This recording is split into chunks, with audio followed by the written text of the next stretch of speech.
Hello everyone, good afternoon. Well, as you all know, my name is João Markun. I'm a Brazilian photographer and actually now a journalist. Today live was with Ludger Beerbaum. I'm gonna be asking him and inviting him to join us really soon. Hopefully everything's gonna be set up. I'm really excited about this one. Ludger is an absolute legend in our sport. So hopefully it will work for the best. Hold on. I just sent him the invitation to join in the interview. Hopefully it's gonna go through and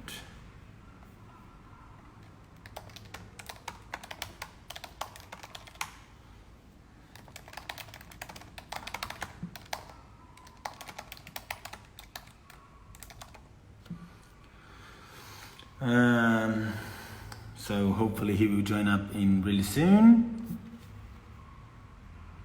and then we'll see how it goes from there.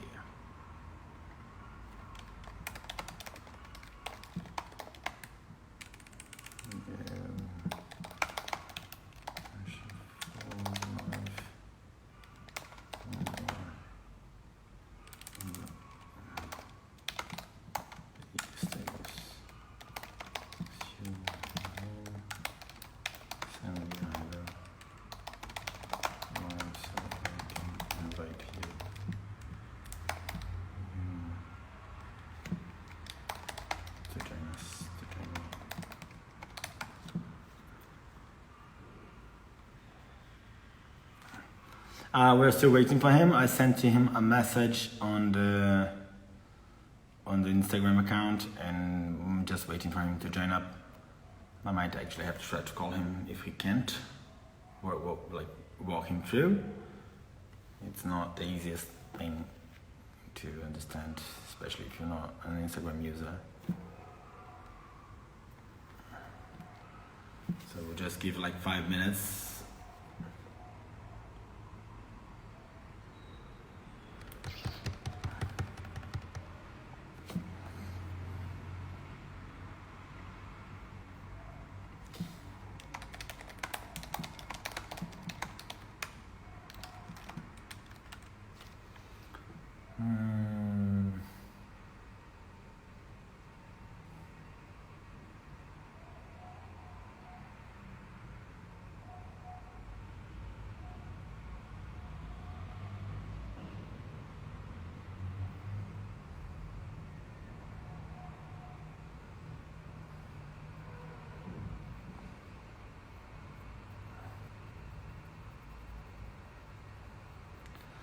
Sorry guys, I know it's taking a little while, but I'm sure it's gonna be worth it.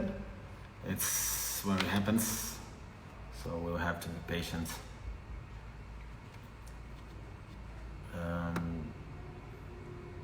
Salve to J Horse, I'm not sure who you are, I'm sorry, but let me know, so say hi properly.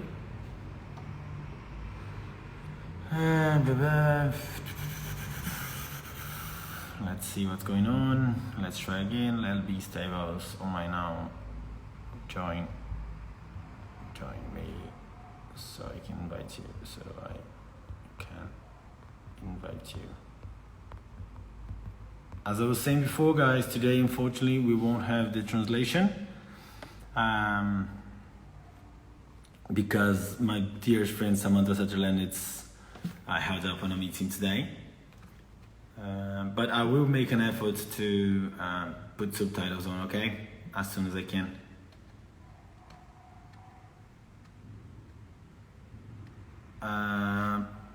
Just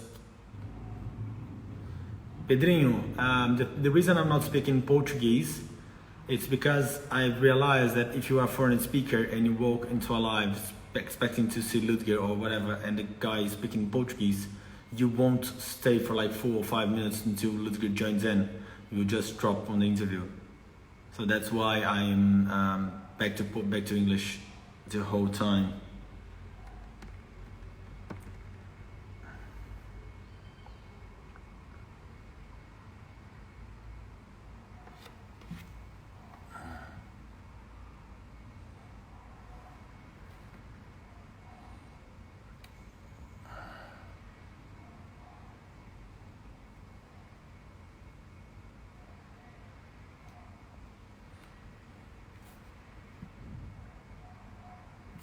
There we go. LB stables with less. That's gonna be very good.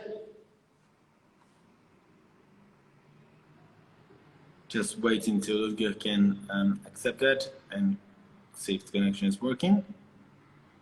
Let's see.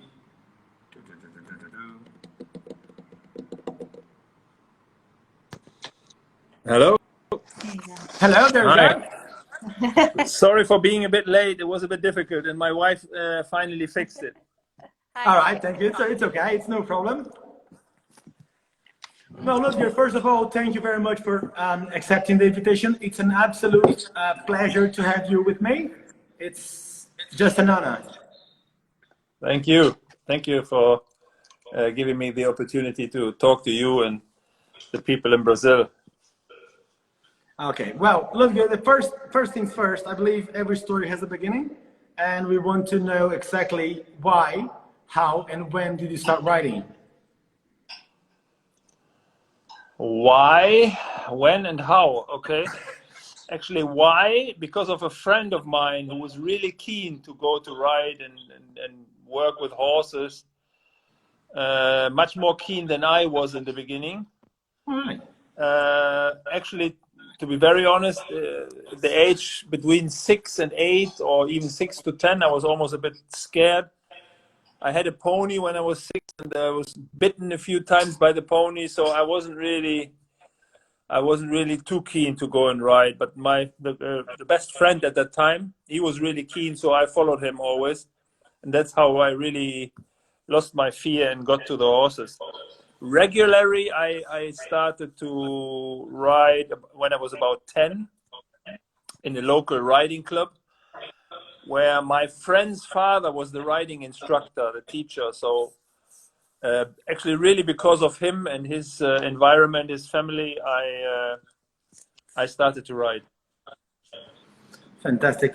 There's a story about a donkey, isn't it? Yes, that is right. That was really, really early. I think we were very little, 5, or even before that, 4. We had a donkey in the stable, I think by accident, but it was never really an animal to ride. I mean, we were riding it a little bit with a head collar and a robe around, but it was very lazy and not really to ride. But for sure, the first animal with 4 legs, which I sat on. Fantastic. You said that you start with ponies. I'm not sure if you're aware, but in Brazil, we don't actually have the pony culture. We don't start. No, we don't. In Germany also, it's not so popular, other than in England or in other countries. I was 1 year, I think when I was 6 for Christmas, I got a present, a pony present, really. My parents thought that was a great idea. I was growing up on an agriculture farm. I never really wished for a pony at that time, to be honest. But the pony was there for Christmas, and I was not as excited as my parents were expecting. And that was also that pony which bit me a few times, so I never really got to ride it. And when I started to ride regular with a friend who was on horses already. All right. And when did you start competing? When the competition started? I think my first competition I did in 1974. I was 11 then. Okay. A little riding test where you had to, just got notes for your seat and for your position on the horse. I was 11 then, and in the same year I also started actually to both a little bit of dressage and jumping. Okay. Well, for what you said, I'm guessing your family was not in the sport. Your father, your mother, your. No. We were grown up on the farm, and my father was farmer, and agriculture animals were all there. We had cows and pigs and chicken, and actually when we were very little, we had cold blood horses, the big heavy horses which were going in the forest, to do the job in the forest where the machines, the tractors couldn't go. But so I was surrounded by animals, but my parents were not really into sport. And when did you start actually taking the sport a little bit more serious? Well, in the juniors, then I had the feeling that I was able to do good results, and as being a boy, you know, that really what matters when you get to a point where you have the feeling, there's not so many better really than you. That, you know, was quite a positive kick really to keep on going. And then I had a couple of little wins in smaller classes. I was German champion for the juniors. And as a young rider, I went to my first Europeans. I think that was 83 in Italy. And I finished bronze in individual and bronze with a team. And then I always thought, instead of going to the university, I could maybe do this as a job. My parents were not so convinced really. And they said, no, you have to make university first. And then horses and riding comes after. And okay, so I started to study economy. And after 1 year, I had the opportunity to ride as a professional in a professional stable. And then I had a big discussion at that time with my parents. I said, listen, give me half a year off the university. And if I can prove that I'm able to earn my money and make my living with riding, then I continue to do so. If not, I go back to the university. So I never went back. Was that the moment where Hermann Schreid appears in your life? No, yes. Yeah, well, he was already before, because through a friend of mine at the time also, which was a horse owner, he was very close to Hermann Schroeder, and he had a good contact. And he gave in the Easter holidays, when I was 15, I think, he was giving a clinic in our area, Hermann Schroeder. And then when the clinic was over, he invited me in the same year for the summer holidays, then 2 months later. And then I went there to ride regular, and in a lot of holidays. So I was always in contact with him. And also that time was quite, you know, convincing for me and gave me a lot of self-confidence. Very good. And then who was the first stable that you worked professionally? Who was it from? That was Paul Schockemüller stable at the time. I was one of quite a lot of riders, was the biggest, by far biggest stable in Germany. Franke Slotag was the top jockey at the time, and several others, Andre Heller. When I came, Albert Vorn was there, just close to leave. But so I was really starting without the groom. I had 12, 14 horses on the list, no groom. And for 1.5 years, I was just riding from early in the morning till late in the evening. And I stayed there for almost 4.5 years. And that was also a very, very important time, sure. Very good. Did you always did show jumping, or you tried other sports or the horse sports? Other than horse sport? No. Other than show jumping, the classic show jumping. Right. No, have you done? In the beginning, when I was young, I also did a bit of dressage. Okay, but you got an accident when you were 15, right? On a cross country. Yes, that was, yeah, but well, it was not. It was outside, and we were, because in the autumn time we always had hunts. You know, we were hunting, fox hunting, and then we had fences also in the forest. And I was doing this track. And then doing this track, I had an accident, yes, quite heavy accident. 1st of November, 1978, that was when I was 15. Well, yeah. It was quite serious, to be honest, right? If it's the information. Yeah, I had on my right chest, all my ribs on the right side were all broken. And they destroyed the right lung wing, and 2 laps from the lung wing they had to take out because they were destroyed. So since that, I don't even have my full lung, but I can deal with it. But it was well, tough 6 months, yes. No, you can deal it pretty fine, clearly. What was your first major title? When was your first major win? That's a good question.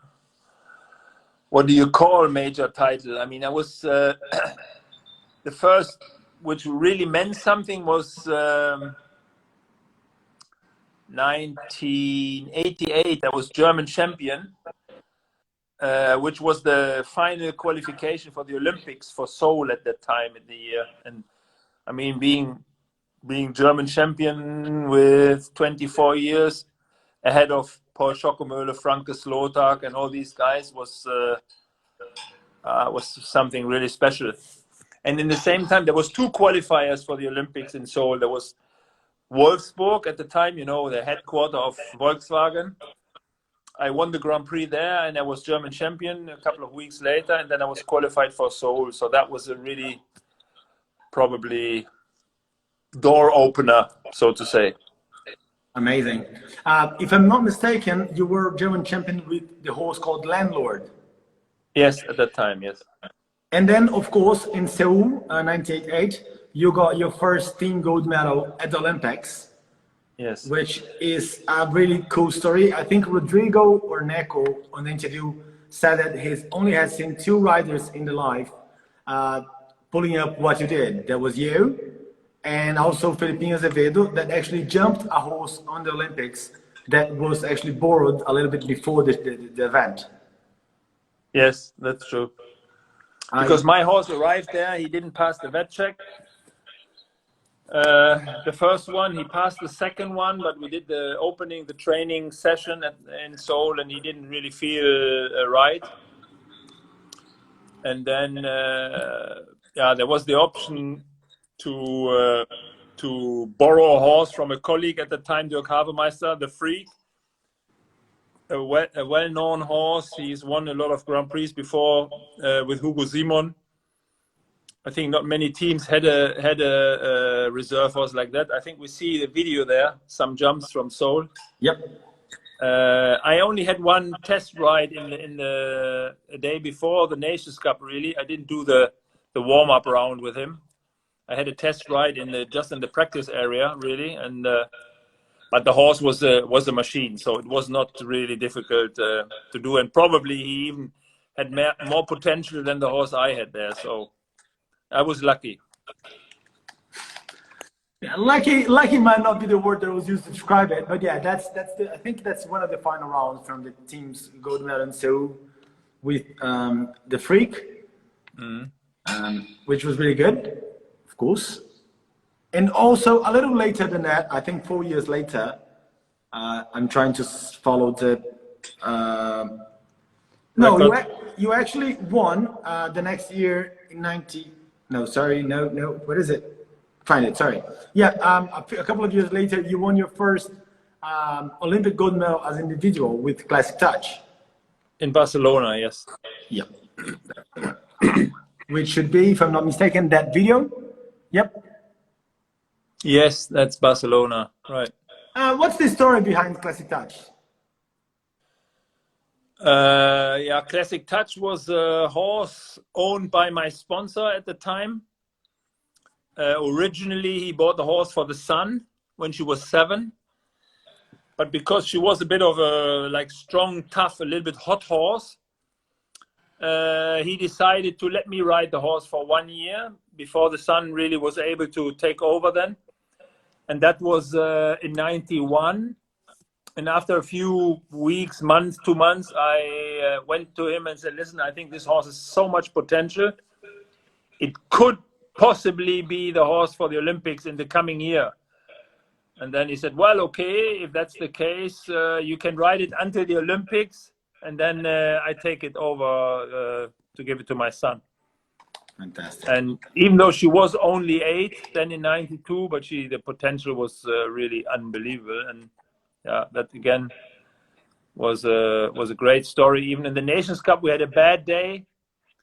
With Germany finished 11th, and I was the final rider. I had a clear round in the first round of the Nations Cup, and in the second round, after fence number 3, the Heckamore broke, the noseband, and I had to jump off. And then 3 days later, we were Olympic champion individual.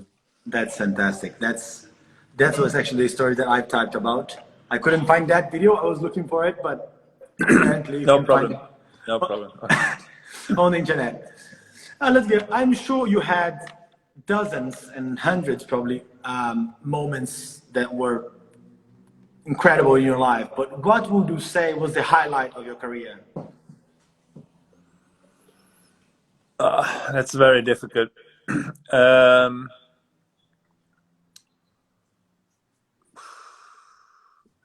think there's been, for sure, Barcelona 92, you know, after I left the stable in Mühlen, 2 years later, to win for a new sponsor with a new horse, the Olympics in Barcelona individual. That was emotional, probably the most valuable moment. But then, you know, environment changed, circumstances changed, and as promised, I had to give my horse away after the Olympics, after the win of the gold medal, which was a hard moment. And then again, very lucky, a few months later, I received Ratina, who was silver medal in Barcelona and team gold with Holland. My sponsor at the time said, you know, I want to find the best possible horse for you to be able to continue to ride on the high level, which I felt very lucky and honored, but in the same time also quite a bit of pressure, because the horse was with Pete Reimakers at the time probably the best couple in the world. And then for me, which had a bit of a different approach, riding style, than Pete, and also you know, to match with Ratina as good as he did was quite a bit of pressure for myself, and actually it took me a couple of months to really get going with her. And then talking about the best moment, I think 7-8 months later in April in Göteborg in '93 to win the World Cup final on Ratina, that was also something very, very rewarding.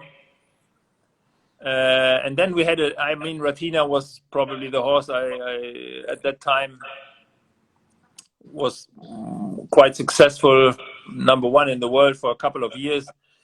We won as I said, the Göteborg World Cup final. We won the Grand Prix in Aachen '96, my first winning Aachen from 3 altogether. And then '96, I think we see the video in Atlanta there where we won the team gold. By far. I mean, I was last to go for Germany in the second round. I could have had 3 jumps down and we still would have won.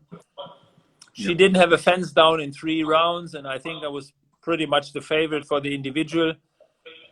And the day before the individual class, she had a ligament problem on the right hind, so I couldn't ride. That was one of definitely the most disappointing moment in my career, to realize with a horse in absolutely top shape, not be able to defend my title from Barcelona was pretty depressing, to be honest. I can imagine. Well, you and Ratina were a legend, like, to be honest. It's one of everyone's favorite horse that I've talked to since ever. I was looking to give you a precise number, but FEI stats, it's only updated since 2010. So I cannot, because I'm trying to do this kind of thing when I say, oh, you rode 150, 200 horses on your career on a FEI class, which is not going to be possible. But I will ask you to choose 3 horses to set up. What would have been the horse of your lifetime, like the most important horse of your career? Second horse, what would have been the money maker? That horse that was always on the prize. And the third horse, I think you have answered that already, but which was the one that got away? Wow, that's a very difficult one. In my situation, in my case, if we talk about just my horses, the ones I had, you know, I have been very, very lucky to have so many nice, good horses in my career. So it's really hard to point the 3 top ones out. And for sure, I'm a little bit unfair to some other ones. But okay, if we talk about it, and I just, you know, hope I don't defend anyone. But of course, it's Ratina. I would say it's Gold Fever, because he was a money maker and a winning machine, with not the talent of Ratina, but the unbelievable mentality. And then number 3, it's very, very difficult, I have to say. For sure, Classic Touch is great, but also Champion du Lys, for example, a horse which I got from Mexico, Gerardo Taza. I had 2 Derby, Hamburg Derby wins and a lot of Grand Prix wins, Nations Cup wins. He won so many classes. Gladys has been an unbelievable mare. I was European champion with her, and she won several Grand Prix. It's difficult. For sure, I would have loved to continue to ride Classic Touch a few more years, but then all what happened after with Ratina would have not happened. So it's really difficult one, this question. Very good. No, I was like looking through your YouTube videos and stuff, and of course there's Shaman, Chiara. Yes, all fantastic horses. There is Gotha as well, that you jumped for the World Cup, so when I finished second. Yeah. There was but there's a lot of nice horses, even a horse you maybe not know so well, but I always really loved to ride, and he was a winner, and I got actually very late, was Priamas. I only got him when he was 14 already. Oh, really? And we won. I rode him in Rome in the World Equestrian Games when Rodrigo won, and I was 5th to just by 1 point out of the final, only because on the first day in the speed class we had a bad day. I had 2 down and I was finished 37th, and I didn't have a fence down all the week, and I made it to the 5th spot, just out of the top 4. So he was a fantastic horse as well, and probably from the fit, because I'm quite tall, you know, the horse I really felt maybe most comfortable on all of them. Very good. Ludger, if you could pick any horse in the history of show jumping that you've seen jumping, from today or to the past, which horse would you like to ride?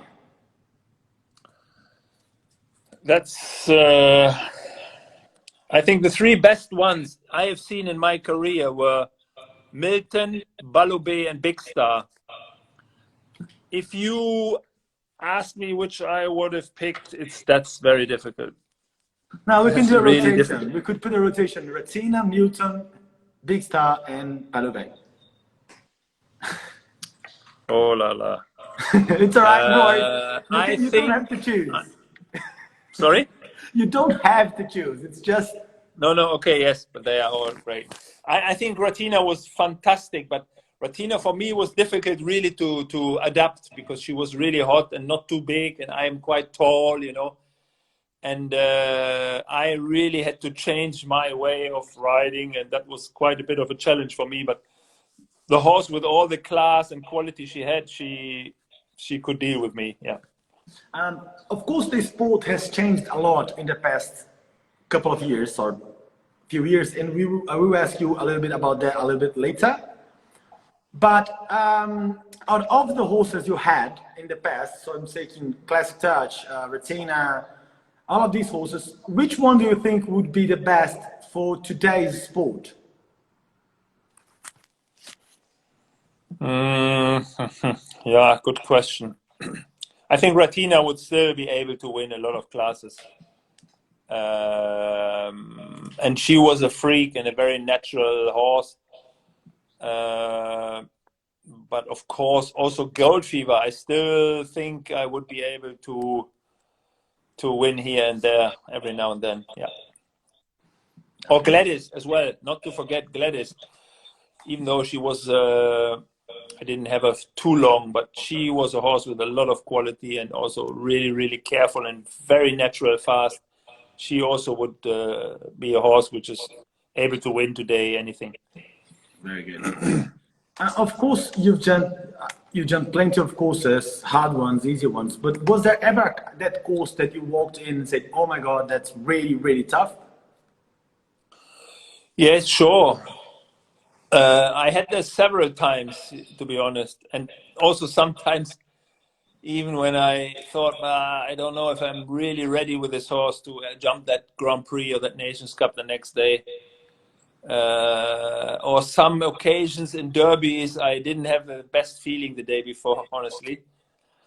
And especially the older you get, the more you start to think. I mean, I remember, for example, in Barcelona, I had nothing to lose. You know, I my heckamore broke in the Nations Cup, but I just qualified as last one in the final for the Olympics. But I had no fear at that time because, as I said, I had nothing to lose. So, and that probably the first round in the individual in Barcelona was the biggest track I've ever jumped. But I didn't really feel I had anything to lose, so there was not so much pressure. Then the older you get, and the more you become aware of what can go wrong, you start to think a little bit more. Makes sense. Ludger, was ever, if you can pick one course in your career, of course it's hard because it's such a long career, but just at the top of your head, that you would like to re-jump, you'd like to do it again, which course would have been that?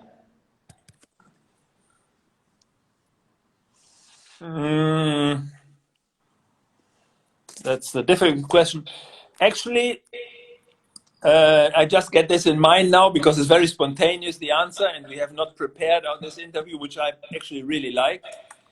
I think it was my last round of my final 7th Olympic in Rio de Janeiro. Okay. When we had the Nations Cup and Germany was a little bit dropping down the list, and I was last to go, and I had to deliver a clear round with Casello at the time, because we would have gone home without a medal, and that was a lot of pressure.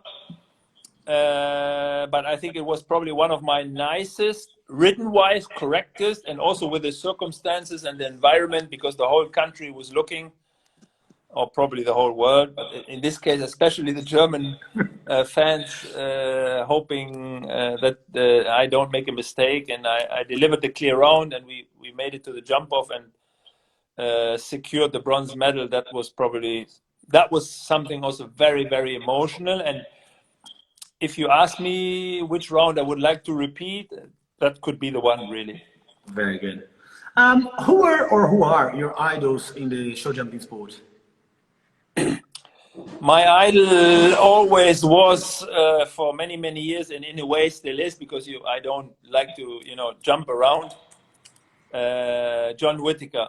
I really, really admired him when I was little. The way he did difficult things, he made look easy.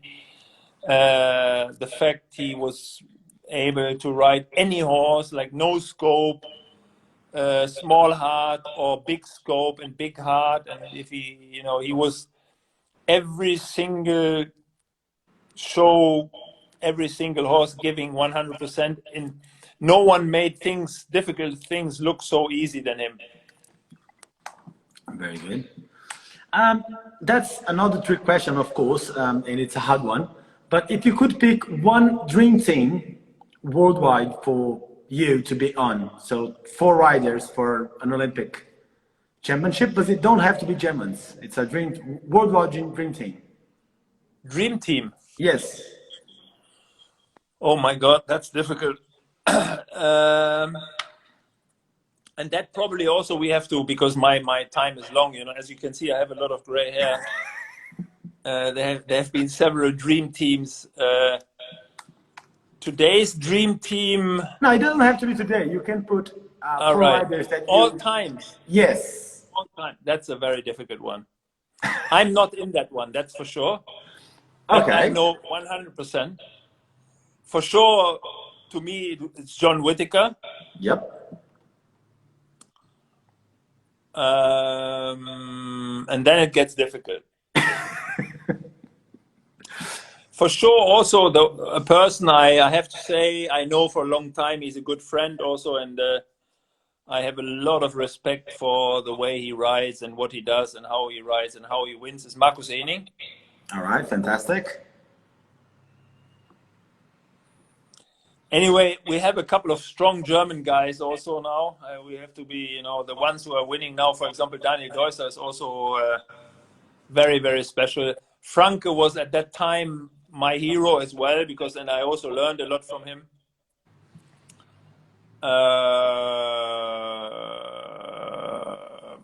It's a really difficult one. Nick Skelton at the time when he was with Big Star, or also with other horses before, he won a lot.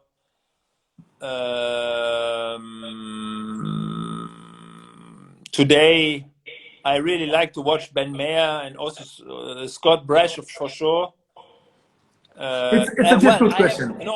One thing I have to say now, because I'm thinking, as you can see, I'm talking out loud. But in the top 4 also, I want to put Steve Gedda. Because he's not so much the German type of ride and you know, jockey, show jumping rider, but he gets on with any kind of horse, and he has a nice way to get the best out of the horse. If it's easy to ride or a little bit delicate to ride, if it's hot or not so hot. And he is a very natural, thrilled, talented rider. I have a lot of respect for what he does. Amazing. Well, a couple of years ago, if I'm not mistaken, and if I am, please correct me. And I don't know, because I know this is an interview. For sure, I have forgotten a couple. Of course. I was not prepared. Another one I just get in mind, Christian Ahlmann. I have mega respect. He's he can ride a donkey and he can ride a superstar. He does.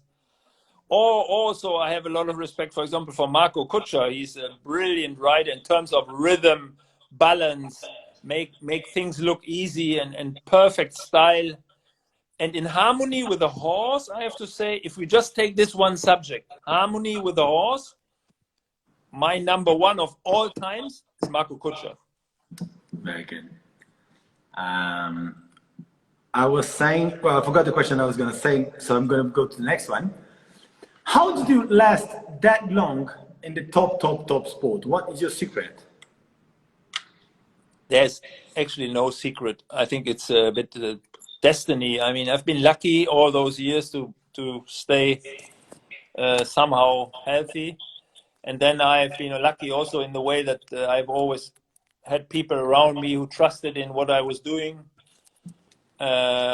Different horse owners in the last 20 years, of course, Madeleine Winter-Schulze and her husband, Dieter Schulze, having so much confidence in what I do and what I judge with the horses. That I think is the main secret. If you ask me about a secret, it's not so much my riding skills, but it's much more having trust or being trusted by a lot of people. That's a good question you said about your riding skills. What do you think is the most important quality on a rider? There is not just one way which you point out and say, well, this is the one you have to have, and then you are the best one or one of the best ones.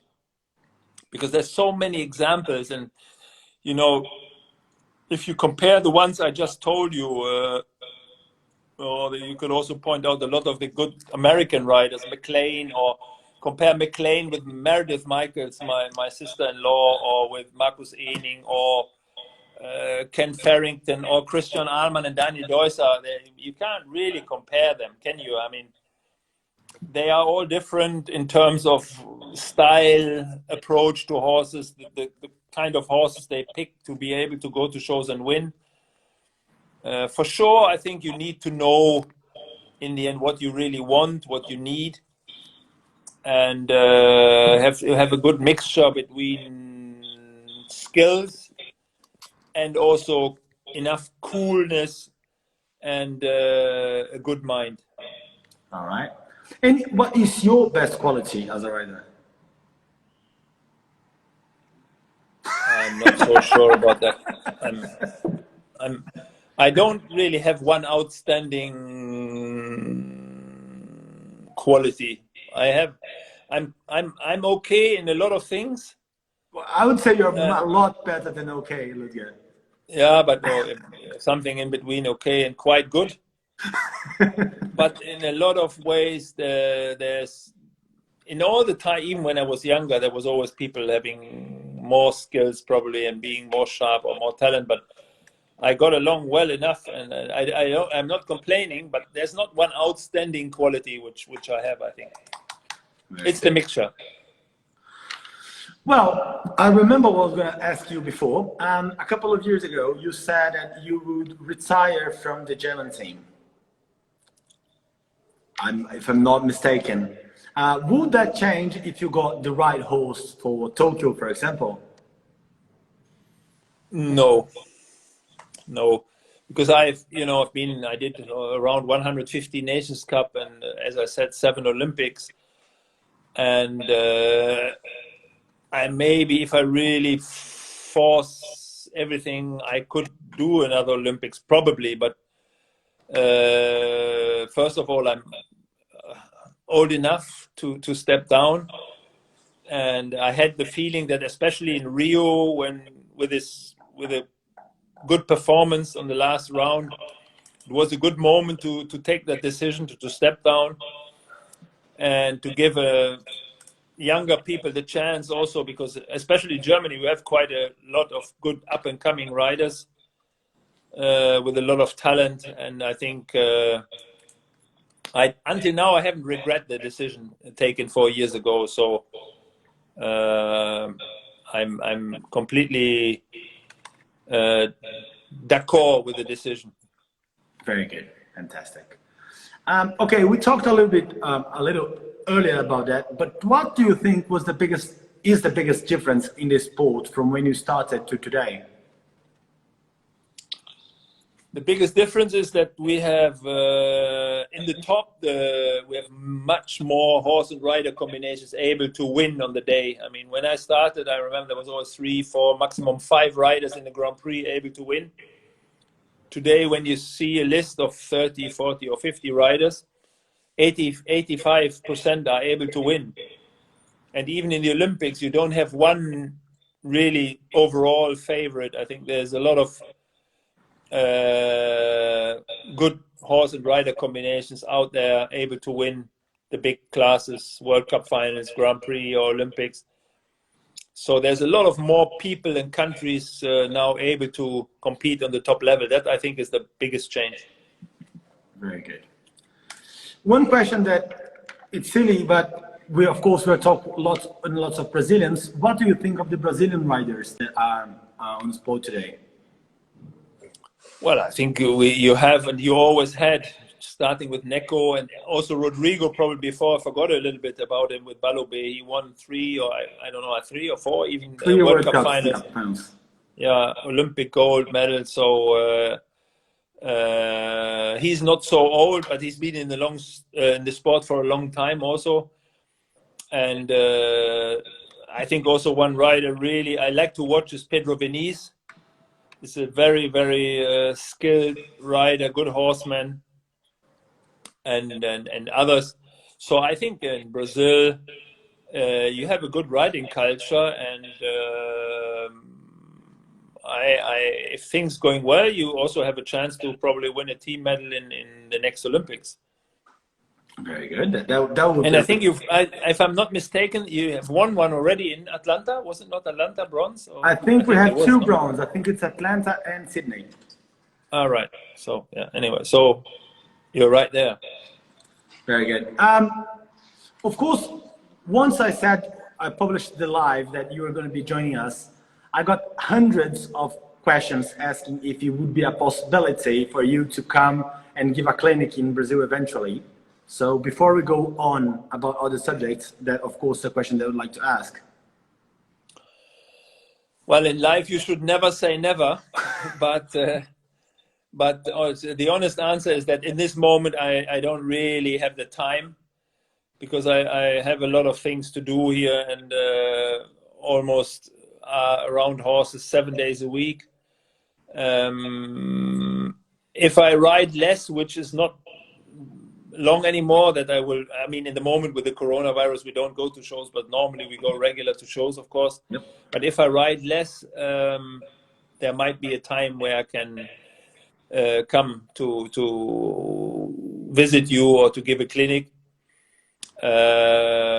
And maybe also one day, because we have a big riding center here, I can host a couple of Brazilian riders to come here and train here or jump here in our shows in Europe when they come. Yep. So I wouldn't say no, for sure not. Not in this moment, but when I have a bit more time in the future, of course. That would be amazing.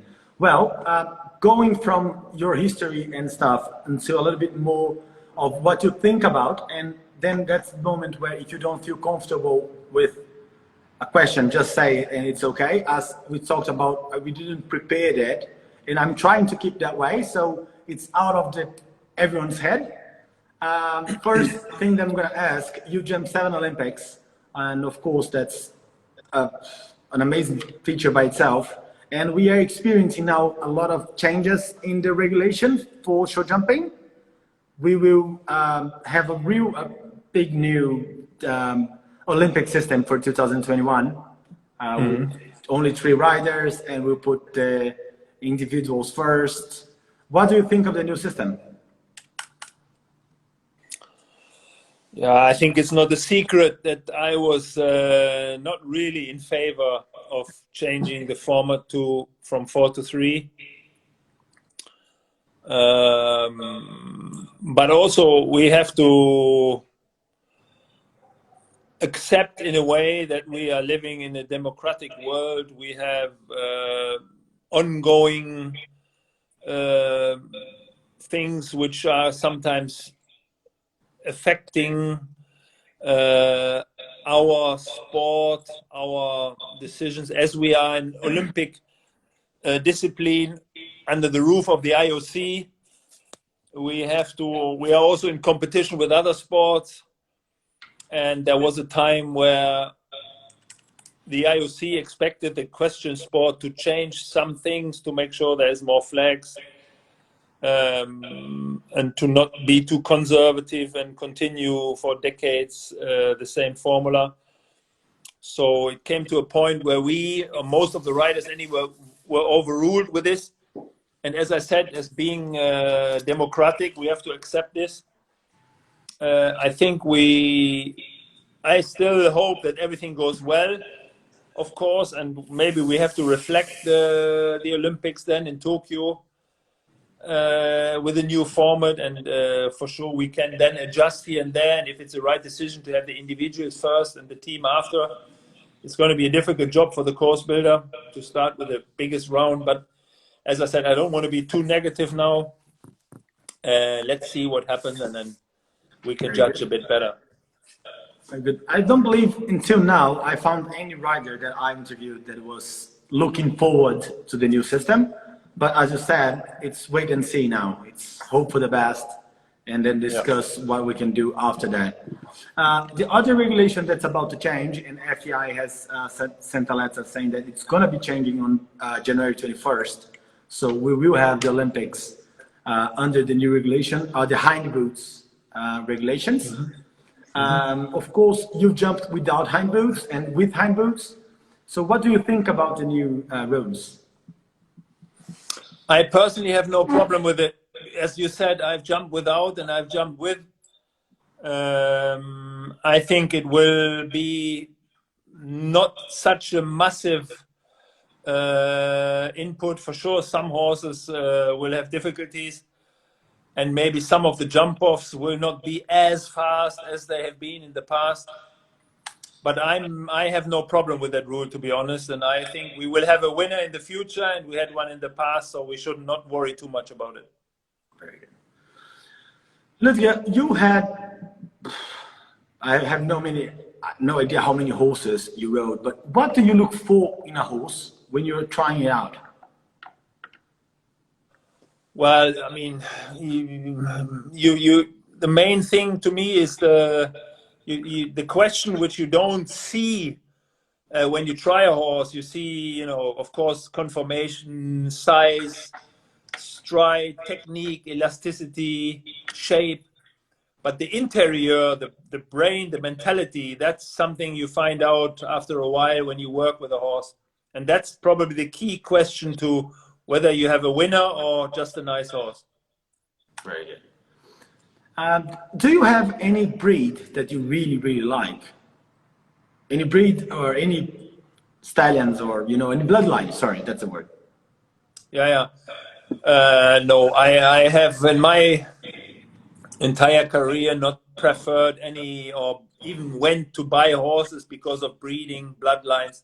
Of course, it's nice if you have a good bloodline, and I also have a stud farm. We have stallions to to cover mares, but for my own decision to buy a horse, I just look on the individual horse and secondary in the bloodline. Very good. If I'm not mistaken, the mare that Darakani jumps, the chestnut, it's by Colestos, yes. She was your breed, wasn't she? It's by Colestos, yes.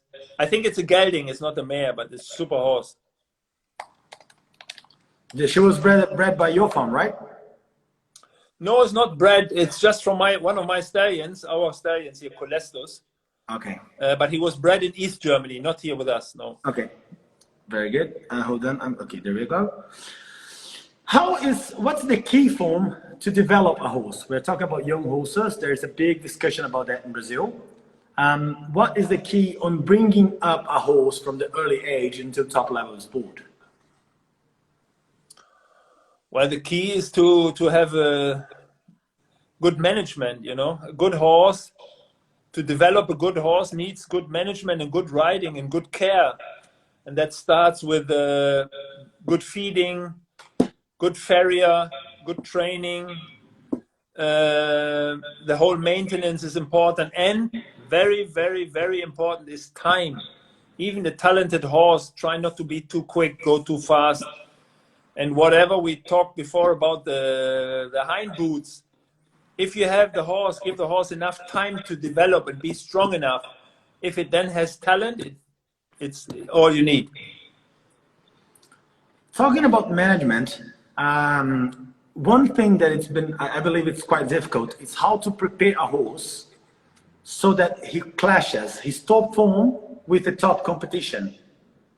Yeah.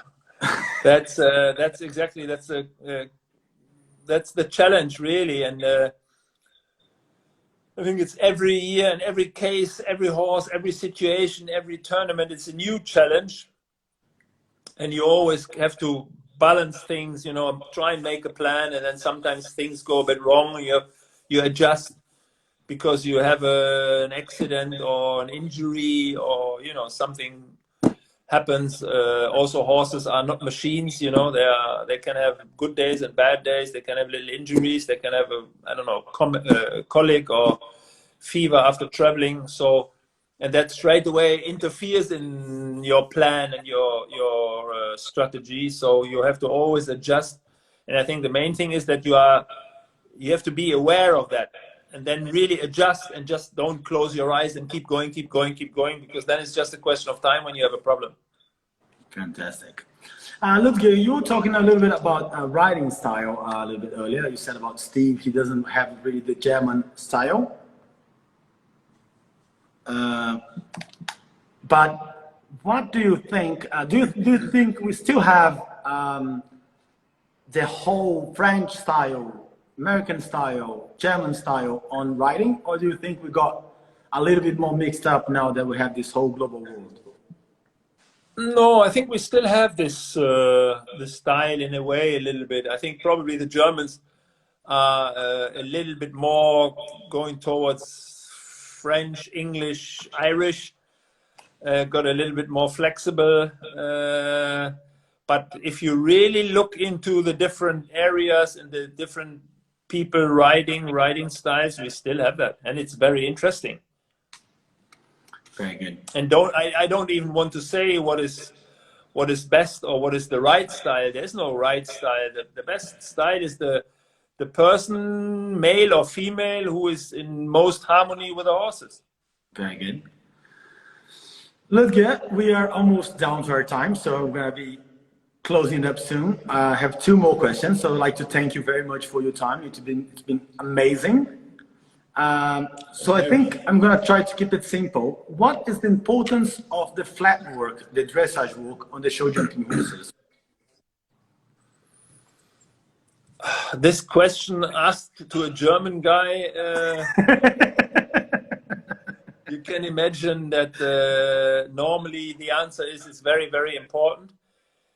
But I don't want to be too strict on this one, because I also, by what I've been teaching when I was young, of course, I think it's the fundamentals in terms of flat work, dressage are important, but not to the far end. In the end, I think the horse and the conformation of the horse gives you a lot of facts. And with these facts, you have to deal with and make compromises.